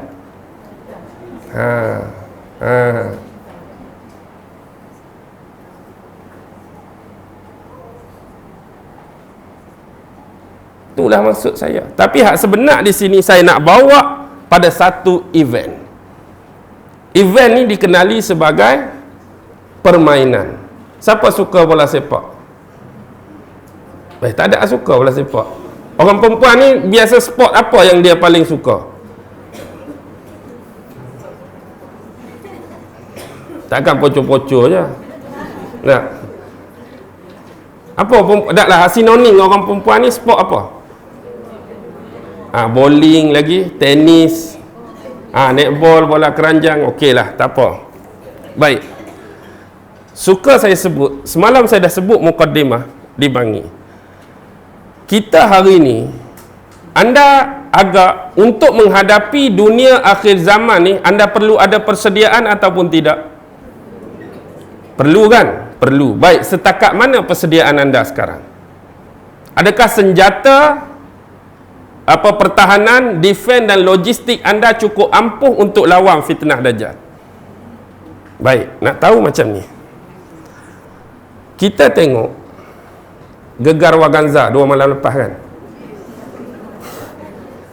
Gegar Waganza 2 malam lepas. Siapa juara? Betul ke tak tahu ni?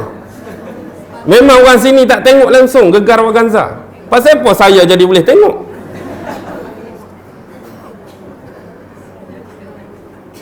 Okey, memang dari awal musim sampai ke ni tak pernah tengok ke tak pernah jeling-jeling pun tak? Okey lah. Hak betulnya siapa juara? Ustaz Aizil? Azharina. Yang kedua Siti Sarah. Yang ketiga tu. Mari mana jawapan tu? Saya baca Facebook saja Ustaz. Saya tak tengok apa betul pun. Okey, tak apalah. Yang penting bila anda lihat event tadi, semua ni ialah finalis ke penyanyi-penyanyi hak baru nak pi ke finalis. Semua adalah finalis dan kita juga berada zaman yang boleh dianggap final. Jadi persediaan bagi penyanyi-penyanyi tadi pun persediaan yang bukan macam minggu-minggu biasa. Ni persediaan akhir ni, hak aku nak bertarung ni dengan orang hak hebat-hebat. Jagoh-jagoh hak terpilih sama level dengan aku, takkanlah nak berlatih setengah jam sehari je. Maksudnya banyak benda kena fikirkan untuk mengatasi lawan-lawan yang lain. Sebab kalau kita cuma nak mengharapkan pada kelebihan suara yang sedap, finalis lain pun suara sedap juga. Suara hebat juga, suara lemak juga, suara merdu juga. Bila dah terpilih memang suara hebat. Tapi pattern-pattern lain perlu dikenal pasti. Bagaimana dengan penguasaan pentas? Adakah aku nak menyanyi lepas ni duduk statik depan mikrofon, ke aku nak guna pentas ni nak lompat sana sat, kemudian aku gimnastik pusing-pusing, mai duduk sini, kemudian lonjak naik ke belakang balik. Penguasaan pentas ikut kesesuaian lagu. Jangan lagu hak patut menangis anda duduk terkinja-kinja lompat. Hak patut menangis duduk sini pun cukup dah. Tunjukkan apa dia? Ekspresi muka dah cukup. Sedih. Ni lagu patut menangis tapi muka senyum. Boleh menang ke kalah? Lagu kini aku terus tersiksa, tapi muka senyum. Lagu siapa tadi? Lagu siapa tadi? Hei, lagu siapa saya nyanyi tadi? Musme.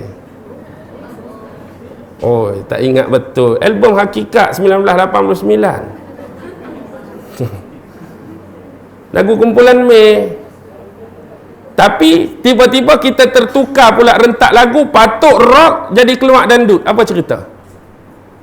Patut jerit, kini aku terus tersiksa. Kita keluar, kini aku terus tersiksa. Lagu rock tapi jadi dandut. Menang ke kalah? Kalah lah.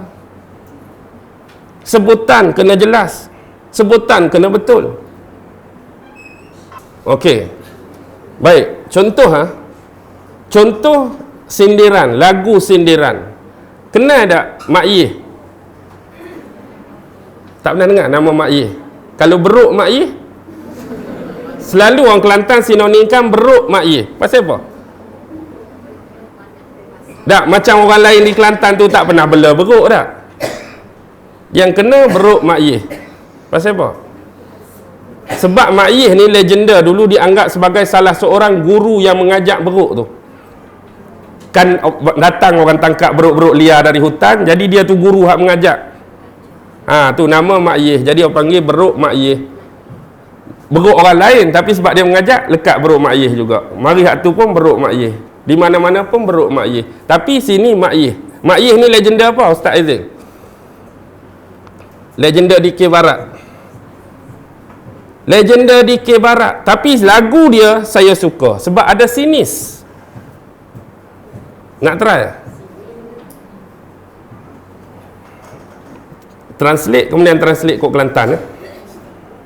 Like jo hat tujhe, wo teri azme, hazaro rang ke, nazare bangaye, sawe rajab hua, topul bangaye, jarata itu sitare bangaye, like jo hat tujhe.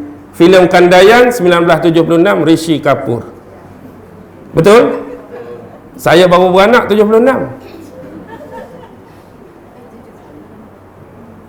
Saya, tarikh lahir saya 76.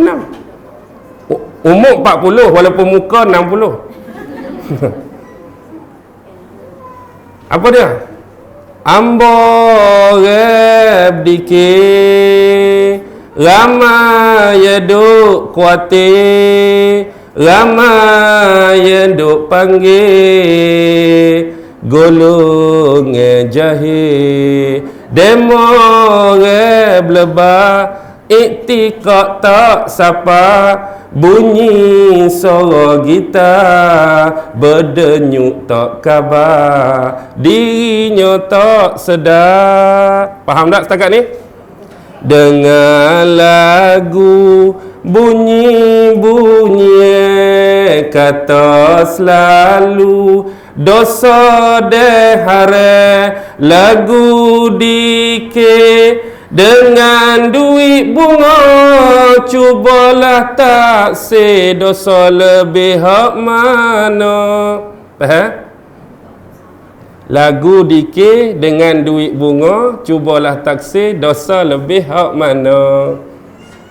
Sinis lagu ni. Awal-awal tadi apa dia kata? Bunyi ni. Demo orang berlebar, faham tak demo orang berlebar tu? Demo tok lebar lah. Demo tok lebar, geng-geng tok siap, geng-geng pengurusi masjid. Demo orang berlebar, iktikad tak sapa. Iktikad akidah tak sampai pun. Sebab apa? Lebay saja, pakai jubah, bunyi suara gitar. Bila dengar saja lagu-lagu, berdenyut tak kabar. Dirinya tak sedap. Kata kau orang sedap. Orang ni jahil lah menyanyi, orang ni jahil lah berdikir. Tapi dia tok lebay pun dengar bunyi gitar. Sinis lagu ni, semua saya nak bawa. Baik, sekarang ni event kita ialah bola sepak. Bila kita main bola sepak, biasanya ada berapa lajuran geng lelaki? kita ada 4 lajuran. Pertama yang paling penting pada bahagian nak jaga gawang. Penjaga gol 1. Lajuran yang kedua dipanggil pertahanan. Lajuran yang ketiga dipanggil perancang. Yang keempat dipanggil penyerang. Dia ada 4 lajur. Biasa kita main berapa? 4-4-2 ke, ikut kita hak tu. Baik. The truly coach of the game siapa? The truly coach of the game kita sekarang. Kita yang kena main karakter, bukan sekadar penyokong dan penyorak. Ingat betul-betul. Tengok. Bila kita ambil lajur 1, 2 dan 3 dan 4, tinggalkan gawang buat sementara. Sekarang ambil relate, asimilasi yang kita sebut sebagai Islam, iman dan ihsan tadi, letakkan pada pertahanan, perancang dan penyerang. Agak-agak untuk pertahanan anda nak letak Islam ke, iman ke, ihsan? Untuk pertahanan, hak pasukan anda ni namanya agama, agamanya Islam. Untuk pertahankan yang namanya agama Islam, bahagian pertahanan nak letak ihsan ke, iman ke, Islam? Biasa bahagian paling penting kita nak letak apa? Iman.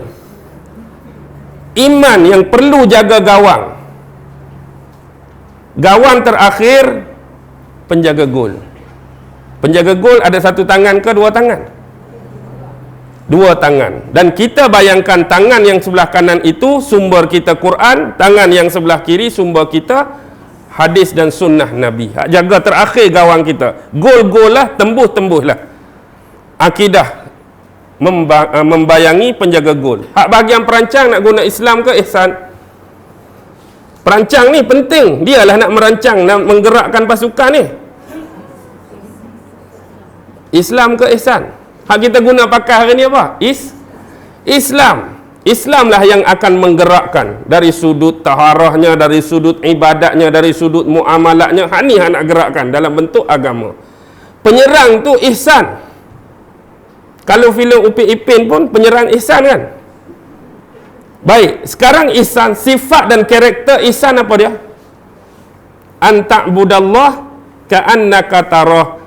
Seperti kamu beribadat kepada Allah, nampak Allah, bukan? Tu karakter penyerang yang perlu ada. Hari ni penyerang kita ada atau tidak karakter tu? Karakter yang nampak Allah lebih dulu, nampak Allah lebih depan sebelum event dan peristiwa berlaku. Hak ni tak ada pada kita. Hak kita adanya bila satu-satu berlaku, baru berserah diri pada Allah. Jadi-jadi, nak buat lagu mana, dah takdir Allah. Allah tu jadi duduk belakang je sentiasa. Tapi sebelum peristiwa dan event, tak akan ada orang yang nampak Allah lebih aula.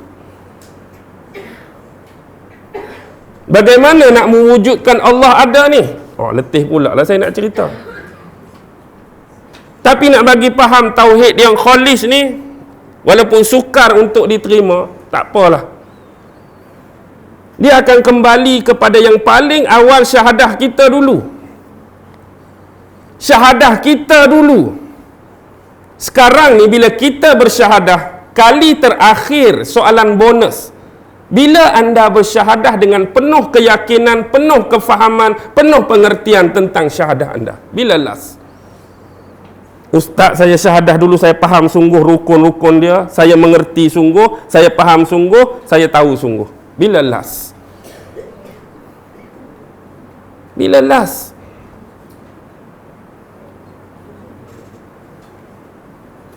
Okey, asyhadu tinggalkan. Hak tu kita bersaksi. La ilaha illallah. La ilaha illa Allah. Ada berapa kalimah? Ada berapa kalimah?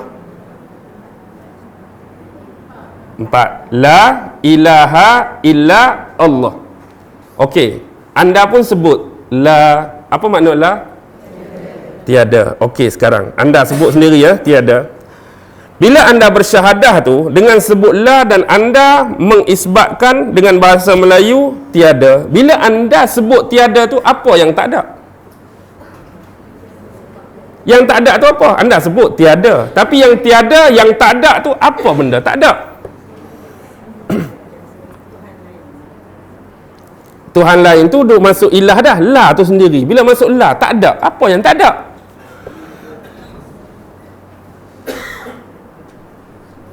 Apa yang tak ada sekarang? Ustaz Aziz, apa tak ada tu? Apa yang tak ada? Tak ada Q&A nak bagi jelas ni. Tak apalah, Q&A lepas ni pun tak apa, sambil sembang-sembang. Bila sebut la di sini, hak ni peringkat tinggi terus saya bagi, nak suruh senang faham. Kita pun dah final ni. Bila sebut la, maksudnya tak ada. Memang tak ada lah. Yang tak ada ialah kita kena meniadakan, menghilangkan, menghidangkan semua kecuali Allah. Maksudnya bagaimana? Kata lagu ni, Allah ada, arash tak ada, langit tak ada, bumi tak ada, pokok tak ada, binatang tak ada, langit tak ada, air tak ada, lembu tak ada, harimau tak ada, mikrofon tak ada, kereta tak ada, meja tak ada, bukit tak ada. Boleh kata tak lagu tu? Ustaz ada ni semua. Tunggu dulu Ustaz. Hak la tu hilang semua. Tak ada ni, benda ni tak ada. Hakikatnya hak mula-mula sekali siapa yang wujud? Allah. Dan sememangnya sebelum Allah meniadakan benda ni, dia ada ke tak ada? Sebelum Allah mengadakan benda ni, dia tak ada pun. Hanya yang wujud zat azali Allah.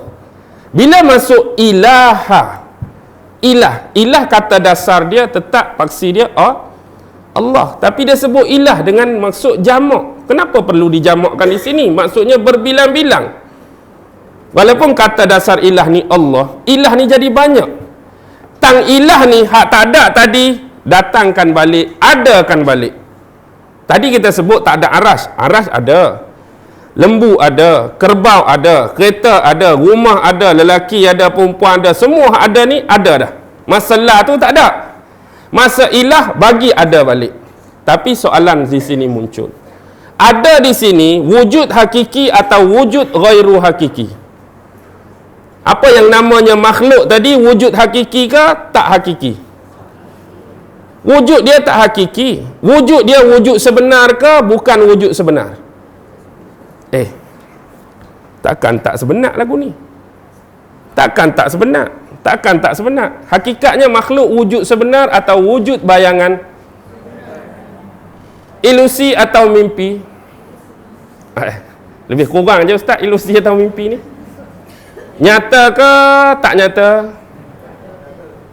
Maya ke tak maya? Kalau dalam agama Hindu dia diistilahkan maya. Yang ni lah yang disebut oleh Allah sendiri dalam Quran, ad-dunya lahwun wa la'ibun.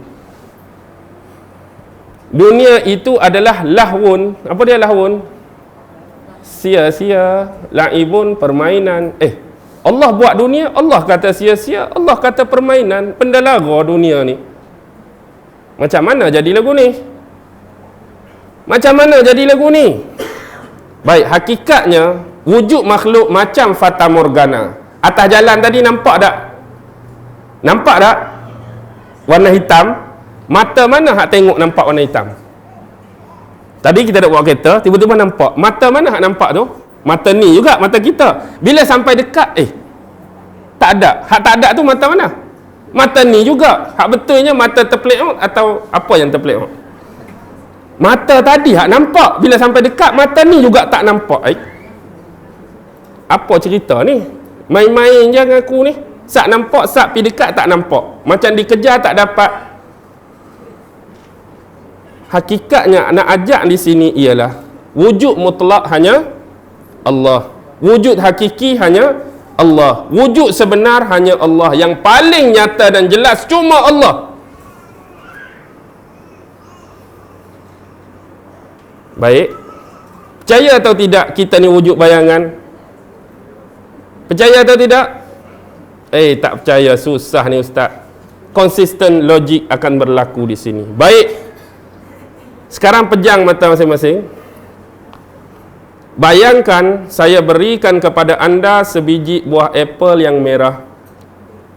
Anda pejam mata, ada sebiji buah apple California yang rangup dan sedap atas tangan. Sekarang ni, anda ada connection, ada chemistry, ada hubungan dengan apple tadi disebabkan 5 panca indera yang Allah bagi. Dengan panca indera mata, anda nampak ada apple ni? Nampak warna merah, besar mana, tu tertakluk kepada apple yang anda dapat. Connection yang kedua ialah telinga anda. Anda lambung setinggi mana pun, bila jatuh atas tapak tangan, ada bunyi tak? Ada bunyi, pap jatuh, gedegup ke, gedegang ke, ikut dia lah, telinga dengar. Yang ketiga, anda gigit sikit apple tu, kemudian hidu. Bau apa? Apple biasa ada masam-masam, ada manis-manis bau dia. Okey, yang keempat, gigit rasa. Rasa apa? Mungkin orang terkena manis-manis, orang terkena masam-masam, orang terkena kelat-kelat, orang terkena payau-payau. Yang terakhir, rabaan kita. Kita boleh tahu lembut atau keras apple tu, dan kita tahu berat atau ringan apple tu. Ini disebabkan 5 panca indera yang Allah bagi. Bayangkan hari ini Allah bagi kuasa Superman pada saya. Saya duduk depan, saya pun buat macam ni. Saya tarik panca indera yang pertama anda. Anda sudah tidak boleh melihat. Nampak lagi kemerahan apple? Nampak lagi tak kemerahan apple? Bayangkan, panca indera melihat saya tarik dah, tak ada dah melihat. Mendengar anda pun saya dah tarik. Apa lagi? Mendengar dah. Rasa dah tarik. Kemudian apa lagi?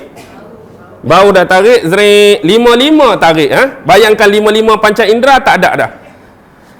Apa hubungan dan connection ataupun chemistry anda dengan apple dalam keadaan Allah masih lagi memberi nyawa, nafas kepada anda, hidup lagi? Ceritakan hubungan anda dengan apple sekarang. Anda hidup lagi, bernyawa, bernafas, 5 tu saja Allah tarik. Cerita kat saya hubungan anda dengan apple sekarang.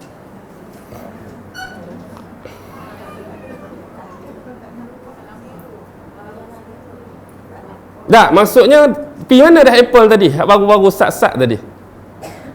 Tadi duduk atas tapak tangan, baru ustaz duduk sembang-sembang, suara ustaz pun hilang, gambar ustaz pun tak ada. Saya ni macam duduk seorang-seorang, betul? Itulah dunia yang duk tipu anda tu. Itulah hakikat dunia yang anda duk bangga-bangga tu je. Sekarang percaya atau tidak, dia cuma bayangan, bukan material. Pak, Allah bagi 5 tu, ada balik. Tadi duk mana? Pak, Allah tarik. Pak, Allah tarik. Walaupun tadi duk pegang, bila Allah tarik 5 tu, ada rasa tak dengan gelas? Tak ada dah. Pak, Allah ada. Ada lagi. Pak tarik, tak ada. Pak, apa benda sebenarnya? Jadi dunia anda tu apa benda sebenarnya? Inilah lahwun wala'ibun tu. Jadi hak kita duk kejak siang malam, hak ni lah. Hak kita duk cari letih sampai berjelir lidah, hak ni lah. Tapi hak nak bawa jumpa Allah, hak ni ke amalan? Jangan terpedaya. Hak ni tak boleh masuk kubur. Sat saja Allah tukar dia punya metrik panggil. Pernah tengok filem metrik tak? Sekarang kita duk metrik dunia. Sat kalau Allah tukar metrik alam barzah, hilang habis dah semua ni. Nampak tak? Senangnya konsep ni kalau kita faham. Dan bagaimana kita nak bermuamalah dan bertaamul dengan dunia kita secara sebenar. Allah tukar metrik alam barzah, tak ada dah rumah.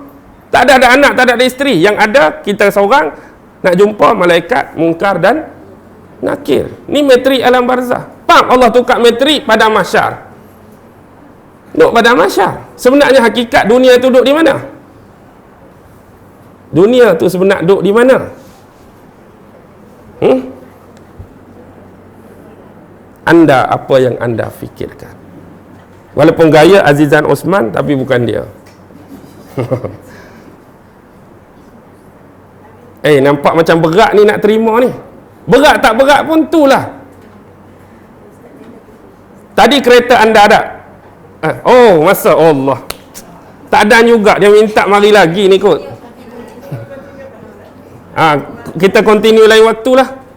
Ataupun saya akan pergi Shah Alam malam ni, saya akan bereskan di Shah Alam. Malam ni Masjid Salahuddin. Siapa nak tahu sambungan dia, baru nak mula ni, tak sambung lagi ni. Tapi tak apalah, kita berhenti ya. Muka macam muka tak puas kan? Tak apalah, kita puaskan di lain kali. Jadi saya berhenti. Wabillahi taufiq wal hidayah. Wassalamualaikum warahmatullahi wabarakatuh.